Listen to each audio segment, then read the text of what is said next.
Hi, welcome to my 3-minute video series on B2B sales and on digital marketing. In this video, we will discuss how to get maximum members of the sales teams to perform.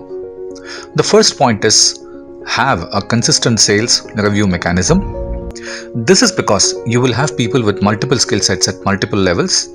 You will also have pockets of excellence and slumps in your team on a weekly and on a monthly basis. You will now be able to quickly spot the patterns and can step in to get some consistency across the multiple team members. The second point is find out their needs and then train them accordingly. You will have to understand the strengths and weaknesses of each of your sales team members. You can then decide what topics they will have to be upskilled on based on their weaknesses. There is a good chance that your sales teams cannot execute what they have learned in the past. This is because they did not get a chance to speak with the buyers to practice these skills to perfection. So, a combination of constant evaluation of the knowledge and retraining them should be part of the management of the team. The third point is come out with the past success documentation to help them learn fast. You will have to discuss with the management and map your past experiences on the past or on your past employee traits that made them successful. You should then document the success formula and execute that with the existing teams so that they begin performing better and faster. The fourth point is you will have to focus only on numbers as per the sales cycle.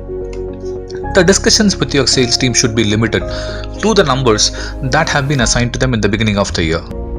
The health of the sales team efforts should be measured based on the small milestones they would have achieved on a constant basis. These small successes will help in miniature movement towards the closure in a positive way. The fifth point is a good pat on the back, maybe with a Performer of the Month award helps. All salespeople may not be motivated only towards money.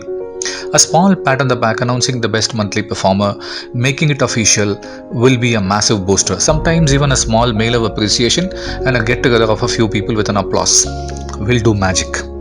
So as a sales manager, you will have to constantly watch out for the peaks and slumps in individual salespeople. You have to find out where they lack and do the right things in terms of making them succeed. So you will be able to get the maximum output coming out of your team members. Connect with Scovello Consulting on the blogs or on the social media channels and get the latest insights on B2B sales and on digital marketing. Excited to connect with you again on the next video or on the next blog. Thank you.